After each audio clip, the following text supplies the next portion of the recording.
Welcome back to the channel. Last class में हमने time complexity करी थी, बेसिकली जिसमें हम रेकरेंस रिलेशन को सॉल्व करे थे using the 3 methods, masters theorem, substitution method and third recurrence tree method. So अब इसमें हम आगे अपने एल्गोरिथम्स में चलते हैं। अभी तक जो हमने पढ़ा था दैट वाज द कंसेप्ट जो हमें आगे हर जगह यूज होगा, बट अब हम डिफरेंट एल्गोरिथम स्टार्ट करेंगे पढ़ना। तो पहले जो हमारे पास आता है that was the easiest one, that is searching techniques.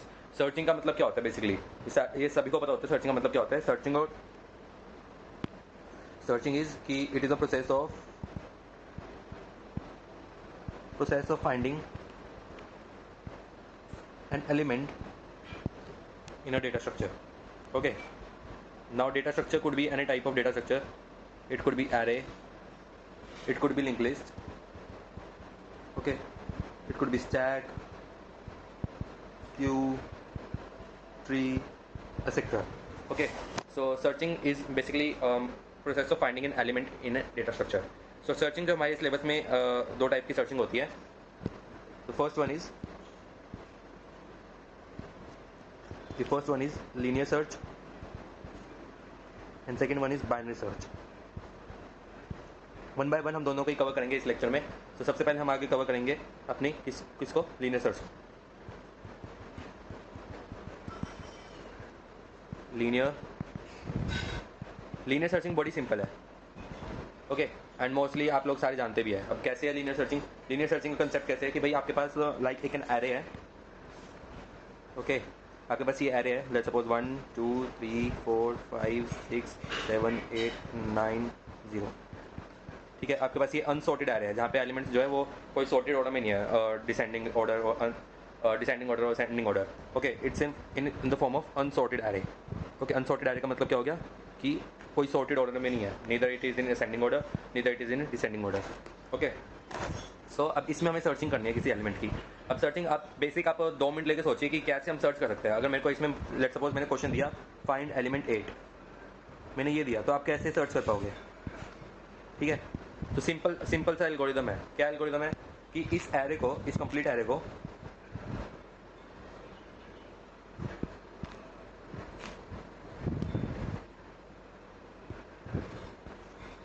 Array को पहले सीखेंगे हम, ठीक है, उसके बाद हम इम्प्लीमेंट करेंगे। ओके, सो अब पहले हम क्या करेंगे, सबसे पहले हम इसके पास आएंगे और पूछेंगे हम कि भाई क्या तू एलिमेंट 8 है? उसने बोला नहीं, मैं एलिमेंट 8 नहीं हूँ। तो हम क्या करेंगे, वापस से हम फिर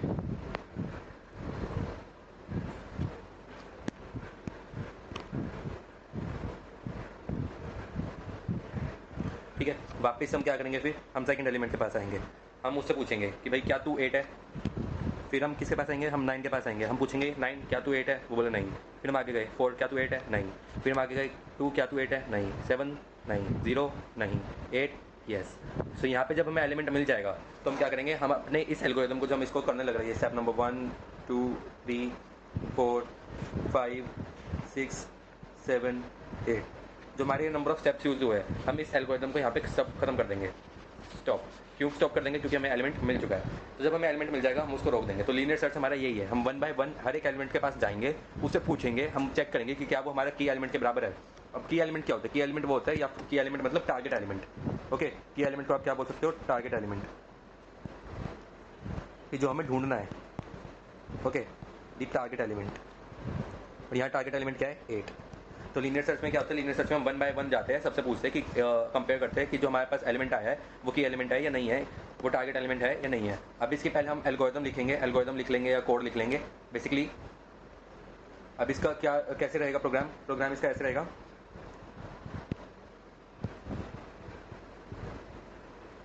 हमने क्या किया, हमने एक एरे बना दी, int array, okay, let's say कितने इंडेक्सेस है ये? 8 9 10, ओके, 10 नंबर के हमने एक एरे बना दी जिसको हमने इनिशियलाइज कर दिया 1 3 9 4 2 7 0 8 5 6, ओके। अब हमारे पास एरे बन गई। अब एरे बनने के बाद हम क्या करेंगे, अब हमारे पास हम एक वाइल लूप चलाएंगे, या वाइल लूप चला लो या फॉर लूप चला लो। हम फॉर लूप चला लेते हैं। For int i equal to 0, i less than array dot length i plus plus. क्या मतलब हुआ इसका कि हम आई की हर एक वैल्यू, आई की वैल्यू जब 0 है हमारी, ओके, हम आई की वैल्यू 0 के लिए हम शुरू करेंगे। हमारा जो इंडेक्सिंग है वो इंडेक्सिंग किस टाइप की होती है? 0 बेस्ड इंडेक्सिंग। मतलब हमारा जो फर्स्ट एलिमेंट होता है वो कौन से इंडेक्स पे प्रेजेंट होता है? जीरो इंडेक्स पे, तो 0 1 2 3 4 5 6 7 8 9 ये सारे क्या है, इंडेक्सिंग है इसके। तो मतलब अगर मेरे को एरे का, अगर मेरे को लेट्स से 2 एक्सेस करना है, तो एरे का 2 का क्या मतलब हुआ, 0 0 1 2, यानी एरे का 2 क्या हुआ 9, तो एरे का 2 क्या आएगा 9। सो ये हमारी इसको कहते हैं इंडेक्सिंग। ओके, तो इसी इंडेक्सिंग का यूज़ करके हम आगे अपना पूरा कोड लिखने लग रहे हैं। सो इन आई की वैल्यू 0 से लेकर हम आई की वैल्यू एरे लेंथ तक गए। एरे लेंथ का मतलब क्या हुआ, एरे की लेंथ कितनी है 10, तो आई की वैल्यू लेस देन 10, आई की वैल्यू लेस देन 10 यानी तो आई की वैल्यू कहाँ तक जाएगी, सिर्फ 9 तक, क्योंकि हमारे यहाँ पे क्या है लेस देन का साइन। अगर यहाँ पे लेस देन इक्वल्स टू होता तो ये कहाँ तक जाती 10 तक, बट हम 10 तक नहीं भेजेंगे, क्यों, क्योंकि 10 तक हमारी इंडेक्सिंग है ही नहीं, तो वो एरर थ्रो कर देगा कि एरे के 10 पे, एरे का 10 कोई है ही नहीं, तो जब एरे का 10 ही नहीं है तो फिर हमारी क्या वैल्यू देगा, वो कोई वैल्यू देगा, इन दैट केस वो एरर रिटर्न करेगा। सो इसलिए हम कहाँ तक स्टॉप करेंगे, हम सिर्फ 9 तक जाएंगे। ओके, अब इसमें क्या होगा, यस अब हमने आई की वैल्यू डिक्लेयर कर दी कि आई की वैल्यू कहाँ से कहाँ तक होगी। अब हम चेक करेंगे, हम क्या चेक करेंगे कि इफ़ एरे का जो ith है, ओके जो हम एरे के i पे है, जो ये हमारा पॉइंटर है, this is I pointer only, ये कोई पॉइंटर तो है नहीं, जो हमारा एरे का i है, क्या वो एरे का i हमारे की एलिमेंट के बराबर है। हम हर जब हम ऊपर एल्गोरिथम लिख रहे थे, जब हम ये एल्गोरिथम करने लग रहे थे, ये जो हमने यहाँ पे 8 स्टेप लिखे हैं, इनमें हम क्या कर रहे थे, बार बार एरे के इस ith पे हम चेक कर रहे थे कि भाई वो 8 के इक्वल है या नहीं है। तो वही हमें यहाँ लिखना है, इफ़ एरे का i is double equals to your key element.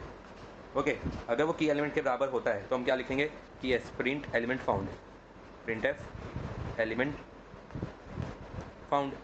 Okay, अगर नहीं होता है, अगर नहीं होता तो हम आगे चलने लग रहे हैं, मतलब अच्छा पहले इसको ये देखो, ऐसे देखो इसको कि जब हमने आई की वैल्यू 0 रखी और अगर हमें एलिमेंट नहीं मिला तो हम अगले पे आ गए, 3 पे आ गए हम, है ना, फिर अगर ये नहीं मिली तो हम 9 पे आ गए। तो मतलब जब भी हमें एलिमेंट नहीं मिलेगा, जब भी हमारा ये कंडीशन नहीं चलेगा, तो हमें आई की वैल्यू को प्लस करना है, और आई की वैल्यू हमने बाय डिफॉल्ट फॉर लूप में लिख रखी है। तो बेसिकली अगर मैं इसको यहीं बंद कर दूंगा, तो बंद करने से मेरा आई की वैल्यू प्लस इंक्रीमेंट हो जाएगी, और फिर वो हर एक इंडेक्स को ऐसे लाइन बाय लाइन चेक करेगा। पहले आई 0, आई की value 1, I value 2, I value 3, आई की वैल्यू 4 5 6 7, ऐसे तो हर एक वैल्यू पे वो चेक करता रहेगा। अब ये तो हो गया ये। अगर अब हमारे पास एलिमेंट इसमें नहीं मिलता है, लेट्स सपोज मैंने इसमें एलिमेंट जो बोला था, आपको बोला मैंने 10, फाइंड 10। अगर मैं यहाँ बोलता आपको स्पेशल केस क्या हुआ इसका, मैंने क्वेश्चन बोल दिया आपको कि फाइंड 10।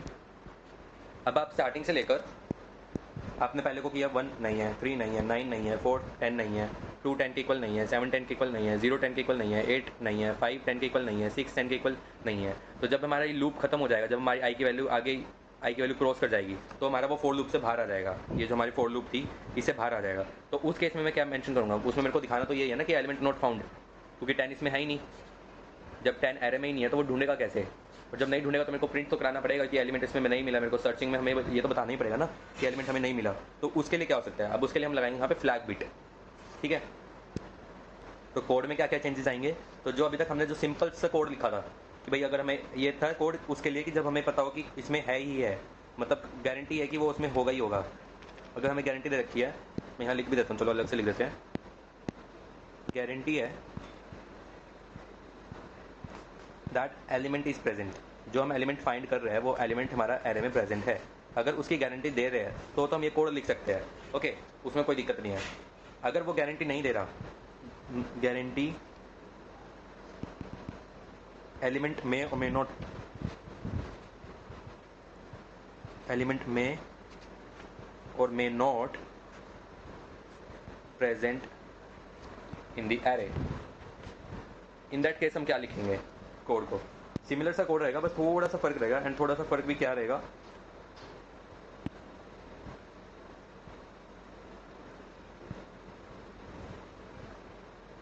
यस तो थोड़ा सा फर्क भी क्या रहेगा, सिर्फ इसमें फर्क ये रहेगा कि जो हमने ये लिखा था ना, इन जो हमने ये वो बनाया था, जो फोर लूप बनाया था, अब हम यहाँ पे फ्लैग वेरिएबल ले लेंगे। फ्लैग वेरिएबल का मतलब क्या है कि जब भी हमें एलिमेंट मिल जाएगा तो हम उसकी वैल्यू को ट्रू कर देंगे, और जब नहीं मिलेगा तो हम उसकी वैल्यू को फॉल्स कर देंगे।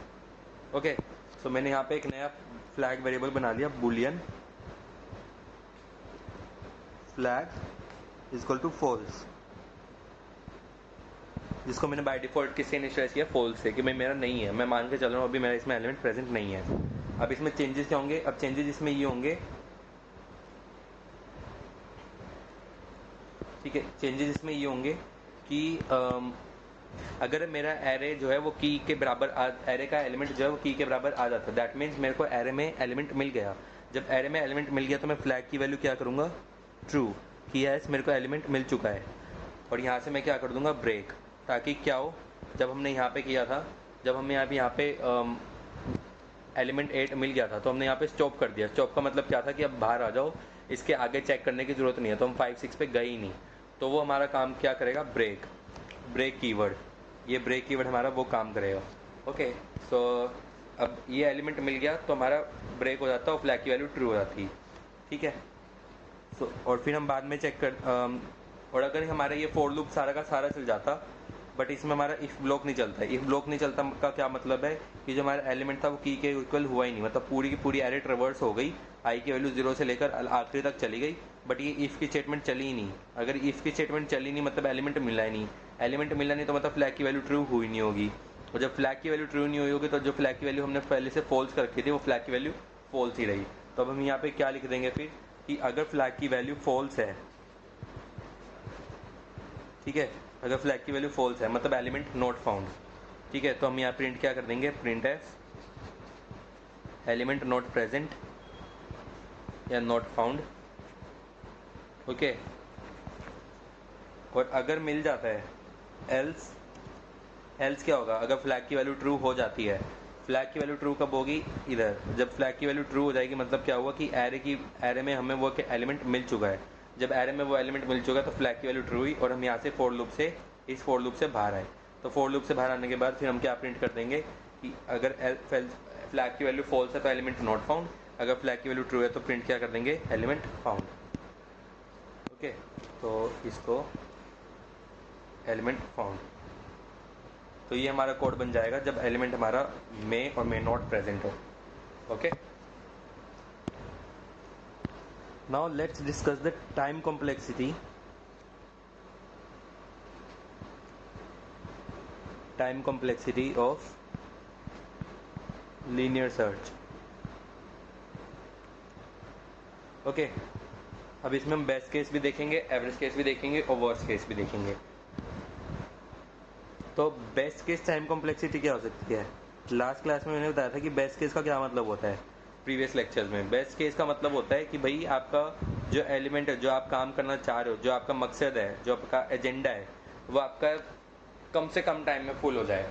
तो अगर आपको कोई लीनियर सर्चिंग करनी है, एक एरे में आपको एक एलिमेंट ढूंढना है, अगर वो आपको एलिमेंट पहली पोजीशन पे मिल जाए, अगर आपको एलिमेंट जो था, अगर एलिमेंट 8 आपको यहीं मिल जाता पहली बारी में, तो हमें ये वाले जो बाकी के स्टेप थे 2 से लेकर 8 तक ये करने नहीं पड़ते।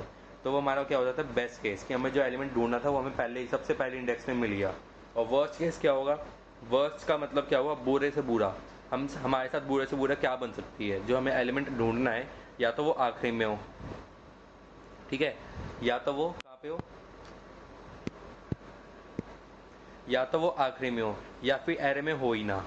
अगर एरे में नहीं होगी तब भी हम पूरी एरे को ट्रैवर्स करेंगे पहले से लेकर आखिरी तक, और अगर वो आखिरी में प्रेजेंट होगा तब भी हमें स्टार्टिंग से लेकर आखिरी तक जाना पड़ेगा। जाना हमारे पास रास्ता यही है, यहाँ पे खड़े हैं हम, यहाँ से खड़े होकर फिर यहाँ पे जाना पड़ेगा, यहाँ से यहाँ पे जाना, रास्ता एक ही है जाने का। अब वो अगर आखिरी में होगा तो हमें पूरी एरे चलनी पड़ेगी, और अगर नहीं होगा यहाँ पे, अगर वो कहीं पे यहाँ पे प्रेजेंट होगा तो हमें तब भी इस केस में पूरी एरे चलनी पड़ेगी। तो वर्स्ट केस हमारा हो गया वो। तो बेस्ट केस में क्या होगा, बेस्ट केस में हमारा पहले के पहले ही मिल गया, तो टाइम कॉम्प्लेक्सिटी कितनी हुई, ऑफ 1, सॉरी क्या हुई हमारी 1, बेस्ट केस टाइम कॉम्प्लेक्सिटी, मतलब हमारे एक ही स्टेप में हमारे पास आंसर आ जाएगा। बट वर्स्ट केस कॉम्प्लेक्सिटी क्या होगी, हमें पूरी की पूरी एरे चलनी पड़ेगी। पूरी की पूरी एरे का मतलब क्या है, वर्स्ट केस, और यहाँ पे क्या आ जाएगा n, मतलब हमें जितना भी उसका इनपुट साइज है हमें वो पूरा का पूरा चलना पड़ेगा, समझे। तो ये हमारा क्या बन जाएगा, वर्स्ट केस कॉम्प्लेक्सिटी। और एवरेज केस हो क्या होगा, एवरेज केस होगा कि भाई ठीक ठीक केस, जैसे हमारा 8 था, 8 हमारा जो ढूंढना था 8 हमें, वो एवरेज केस था, वो ना तो आखिरी में था ना लास्ट में था, बीच सी में कहीं था। तो जब बीच सी में कहीं था तो तब भी हमें ऑर्डर ऑफ n ही चलनी पड़ेगी। ओके, सो इस केस में हमारी बेस्ट केस टाइम कॉम्प्लेक्सिटी क्या हो जाएगी, बेस्ट केस टाइम कॉम्प्लेक्सिटी हो जाएगी 1, क्योंकि we will get the index element at first index, element at index 0, मतलब फर्स्ट पोजीशन पे मिल गया हमें। वर्स्ट केस क्या होगी, मतलब बुरा से बुरा केस क्या हो सकता है कि एलिमेंट आखिर में प्रेजेंट हो या फिर एलिमेंट हो ही ना, तो उस केस में कितना चलना पड़ेगा हमें, पूरी एरे को। तो element at last position, element at last index, or is not present in the array. ठीक है, वो भी हमारे लिए क्या ही बना, वो भी हमारे लिए वर्स्ट केस ही बना. एवरेज केस क्या होगा? एवरेज केस होगा हमारा n. ओके, सो ये हमने टाइम कॉम्प्लेक्सिटी डिस्कस कर ली. अब हम चलेंगे नेक्स्ट अपने उस पे सर्चिंग एल्गोरिदम पे. Next searching algorithm is binary search.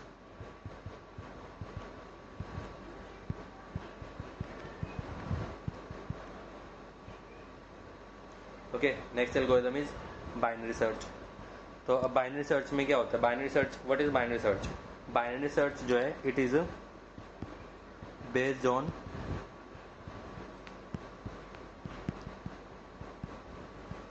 Divide and search algorithm. Okay, divide and search algorithm का क्या मतलब है? जैसे नाम बता रहे हैं, डिवाइड एंड सर्च. पहले हम डिवाइड करेंगे फिर सर्चिंग करेंगे. ओके, इससे हमारी टाइम कॉम्प्लेक्सिटी बच जाएगी, मेहनत बच जाएगी सिस्टम की. इट ऑलवेज वर्क्स अपॉन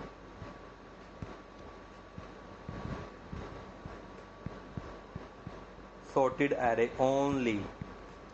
ये हमेशा सिर्फ सॉर्टेड एरे पे चलती है.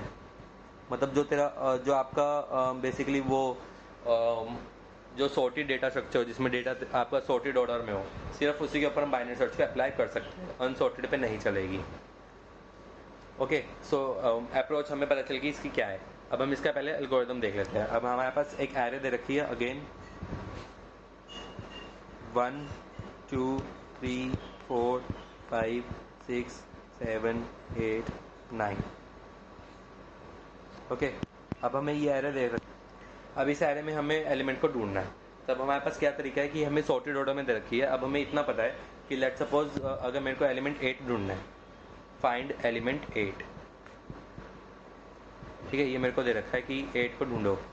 अब इसमें 8 को मेरे को पता है कि 8 मेरा इस पोजीशन पे है. सो अब इसमें एलिमेंट 8 को हमें फाइंड करना है. तो अगर मैं सेंटर वैल्यू इसके ले लूँ, लाइक सपोज इसका अगर इंडेक्सिंग लगाऊँ मैं, तो इसकी इंडेक्सिंग यहाँ से शुरू होगी 0 1 2 3 4 5 6 7 8. सो इसकी इंडेक्सिंग अगर मैं सेंटर पार्ट ले दूँ तो सेंटर आएगा मेरा 5. ओके, तो सेंटर 5 का मतलब क्या हो गया कि मैं जो मिड वैल्यू निकालूंगा, let it be mid value. तो जो मेरी मिड वैल्यू आएगी वो मिड वैल्यू मेरी 5. अब अगर जो मेरा की एलिमेंट है, अगर वो मेरा की एलिमेंट जो है अगर वो मेरा मिड से बड़ा होता है, मतलब मेरे को इतना पता है कि जैसे 8 है, 8 5 से बड़ा है, तो वो ऑब्वियस है कि वो राइट साइड पे ही होगा, लेफ्ट साइड में नहीं होगा. तो मैं अपनी लेफ्ट साइड को पूरी को क्रॉप कर दूंगा. ओके, क्योंकि उसमें मेरा कोई भी काम नहीं होगा फिर. तो जो एल्गोरिथम मैंने अभी इसके लिए पूरी बड़ी वाली के लिए चलाया था, जो मैंने एल्गोरिथम अपनी इस पूरी बड़ी एरे के लिए चलाया था, अब मैं उसको इतनी अपनी छोटी वाली एरे के लिए चला दूंगा 6 7 8 9 के लिए. तो यही एल्गोरिथम मैं कंटिन्यू करता जाऊंगा जब तक मेरे को एलिमेंट मिल नहीं जाता. तो इसका एल्गोरिथम कैसे लिखा होगा?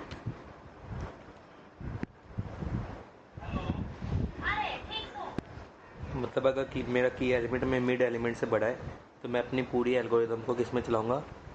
On right side.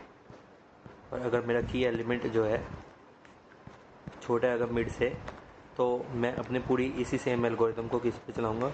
Left array पे, लेफ्ट सब एरे. ओके, सो अब इसका एल्गोरिथम लिखेंगे. एल्गोरिथम में क्या आ जाएगा?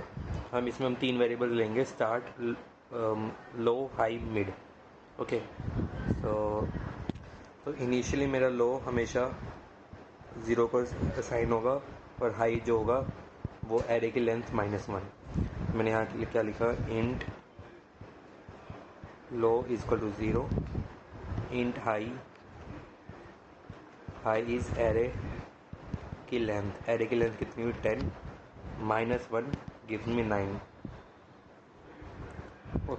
ओके, सॉरी, एरे की लेंथ मेरी कितनी है? 9, और 9 - 1 8. तो हाई की वैल्यू 8 सेट हो गई और लो की वैल्यू 0 सेट हो गई. लो की वैल्यू 0 और हाई की वैल्यू 8. अब इसके आगे क्या होगा? इसके आगे अब मैं वाइल कंडीशन लगाऊंगा. मेरा एल्गोरिथम कब तक चलेगा? पहले इस एल्गोरिथम को समझते हैं. तो यहाँ पे पहले एल्गोरिथम को समझते हैं. ये मेरा लो वैल्यू, ये मेरी हाई वैल्यू. तो मैंने यहाँ पे मिड कैलकुलेट किया, that is mid equal to low plus high divide by 2, that is 0 + 8 divide by 2 is 4।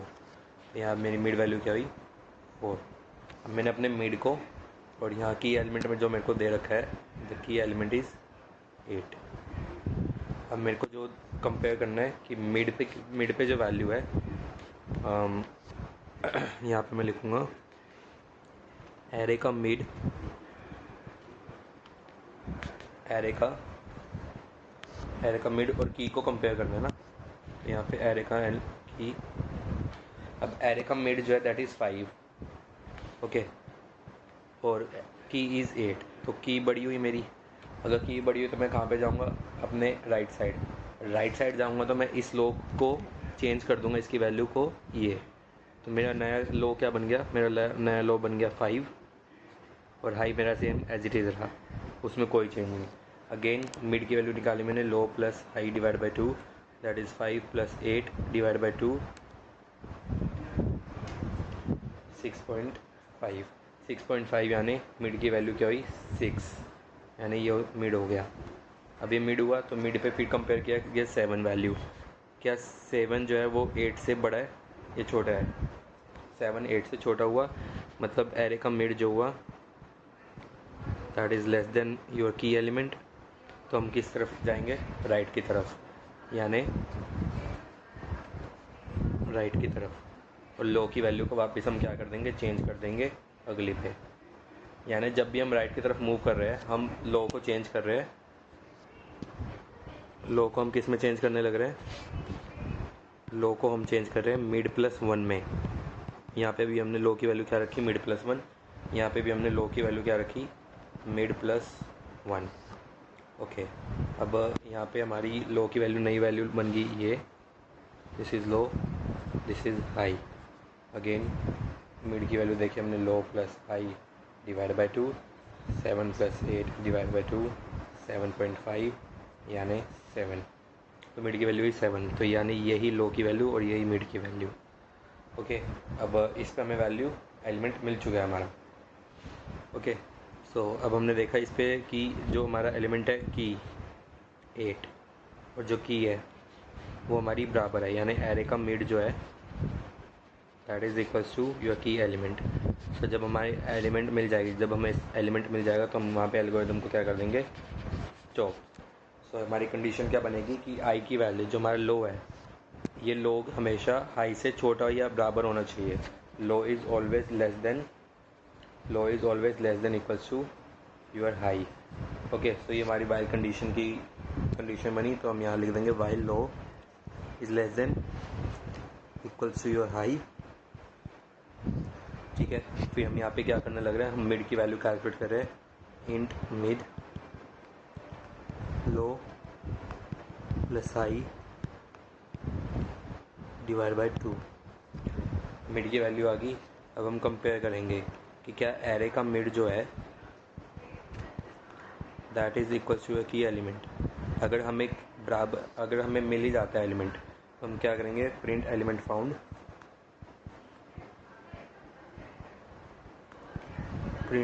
Found, and function को यहाँ से रिटर्न कर देंगे, ओके। अगर हमें नहीं मिलता है तो हम क्या कर लेंगे, फिर कंडीशन चेक करेंगे कि क्या एरे का मिड जो है दैट एरे का मिड इज़ लेस देन की, सेम तो है नहीं, तो हम चेक करेंगे क्या वो छोटा है। अगर वो छोटा है तो हमें क्या मूव करना, अभी भी हमने यहाँ क्या किया था, अगर एरे का मिड जो है वो की से छोटा है तो हम राइट साइड मूव करते हैं, और राइट साइड मूव करने के लिए हम लो को मिड +1 कर देते हैं।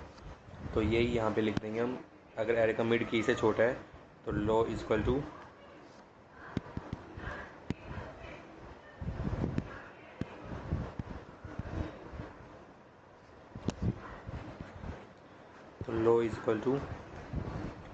मिड +1, और इसी सेम एल्गोरिदम को चलने देंगे।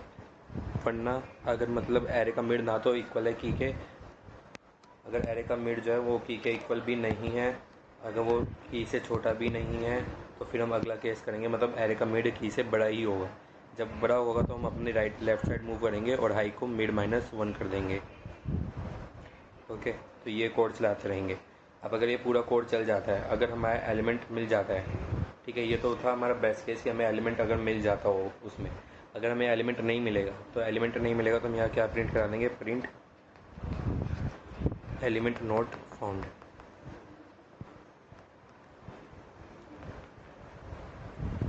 ओके, अब अगर हमारे पास एलिमेंट अगर मिलेगा तो हम वहीं से रिटर्न कर जाएंगे, वहीं हमारा कोड का वहीं हमारा ये फंक्शन ख़त्म हो जाएगा।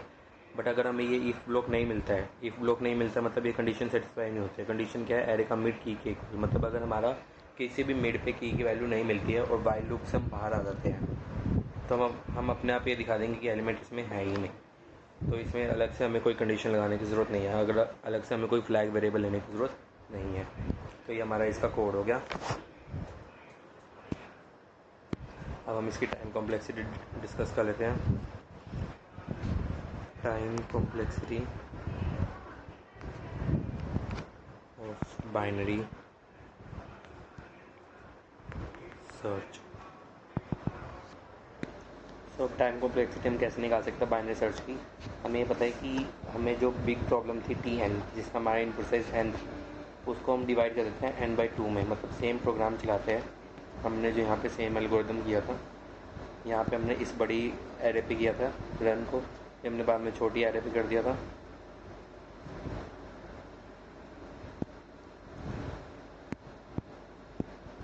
यहाँ हमने बड़ी एरे पे किया था रन को, यहाँ हमने फिर पहले हमने बड़ी एरे पे रन किया इस पे पूरे के पूरे बाइनरी सर्च को, फिर हमने छोटे पे किया था, इसने छोटे पार्ट पे, फिर हमने और छोटे पार्ट पे किया था। तो हम हर बारी में इनपुट साइज़ को कम कर रहे हैं, हाफ करने लग रहे हैं इनपुट साइज़ को। सो इसलिए हम यहाँ क्या लिखेंगे, Tn से हम Tn/2 करने लग रहे हैं साइज़, Tn/2 से Tn/4, Tn/4 से Tn/8, और ऐसे कहीं कहीं जाके ये T1 भी हो जाएगा। ओके, अभी T1 हो जाएगा। अब हमें देखने कि कितने स्टेप्स काउंट हो रहे हैं, जितने स्टेप्स काउंट हो रहे हैं उतनी बार हमारा वाइल लूप चल रहा है, और जितनी बार वाइल लूप चल रहा है वही हमारी कॉम्प्लेक्सिटी होगी। कोड में मैंने उस दिन भी बताया था कि हमें अगर कॉम्प्लेक्सिटी गिननी है, टाइम कॉम्प्लेक्सिटी, तो हमें ये बेसिकली ये पता लगाना है कि उस लूप की आइट्रेशंस कितनी बार चल रही है, तो हमें बता देगा कि कितनी उसकी कॉम्प्लेक्सिटी है। तो ये उसकी आइट्रेशन ही है बेसिकली, कि उसकी n से लेकर 1 तक चल रही है, तो हमें काउंट करने की कितनी आइट्रेशन है ये। अब अगर इसका पैटर्न देखें तो उल्टा स्टार्ट करें तो 1 से लेकर कहीं ये n/8, फिर n/4, n/2, n। अब इसमें देखें तो ये कहीं ना कहीं GP नहीं लग रहा, जिसमें फर्स्ट टर्म a है तो कॉमन रेशियो 2 है, क्योंकि अगर इसको हम डिवाइड करते हैं n/4 को n/8 से तो n कैंसिल, 4 2 8, ये 2 आ गया। और ऐसे हम इसको कैलकुलेट करते हैं n/2 बाय में n/4, तो यहाँ से क्या आ गया, ये n कैंसिल, 2 अगेन 2। तो यहाँ पे कॉमन रेशियो हमारी दिखने में आ रही है कि कॉमन रेशियो हमारी दोनों ही केसेस में 2 है। तो यानी ये हमारी कौन सा पैटर्न को फॉलो कर रही है, it's a geometric progression. Okay, अब ज्योमेट्रिक प्रोग्रेशन है तो हमें निकालना नंबर ऑफ कितनी बेसिकली एक कितनी टर्म्स लिखी हुई है, 1 2 3 4 5 6 कितनी लिखी हुई है। तो वो पता लगाने के लिए हमें ये पता लगाना है कि इसके अंदर कितनी टर्म्स है, नंबर ऑफ टर्म्स कितनी है इसमें। ओके, अगर वो नंबर ऑफ टर्म्स पता लगा लेंगे तो हमें पता चल जाएगा कि कॉम्प्लेक्सिटी कितनी है। अब ज्योमेट्रिक प्रोग्रेशन में अगर nth टर्म का फॉर्मूला होता है कि an इज़ a की power r, sorry a r n की पावर -1। ओके, ये n डैश हो गया हमारा, ये नंबर ऑफ टर्म्स कितनी है। अब यहाँ पे an क्या है, an हमें दे रखा है nth टर्म, an हमें दे रखा है nth टर्म। तो n फर्स्ट टर्म क्या है हमारी, फर्स्ट टर्म 1 है, तो ये 1 मल्टीप्लाई, कॉमन रेशियो क्या है, कॉमन रेशियो हमारी 2 है, तो दिस इज़ 2 की पावर n डैश -1। तो n इज इक्वल टू 2 की पावर n डैश -1। हमें taking log both sides, taking log to the base 2 on both sides, तो हमें क्या मिल जाएगा, log 2 n log 2 2 की पावर n डैश -1। तो यहाँ से हमारे पास आ जाएगा log 2 n n डैश -1, यहाँ से आ जाएगा हमारे पास n dash is 1 plus log to the base 2n। तो यहाँ से हमारा जो डोमिनेटिंग टर्म है हम सिर्फ वो उठाएंगे, 1 और log 2n में डोमिनेटिंग टर्म log 2n हुई, तो n डैश क्या आ गया, log 2n। ओके, तो n डैश का मतलब आ गया कि नंबर ऑफ टर्म्स कितनी है इसमें, log 2n। तो यहाँ से टाइम कॉम्प्लेक्सिटी क्या आ गई बाइनरी सर्च की, टाइम कॉम्प्लेक्सिटी बाइनरी सर्च की आई o log 2n। So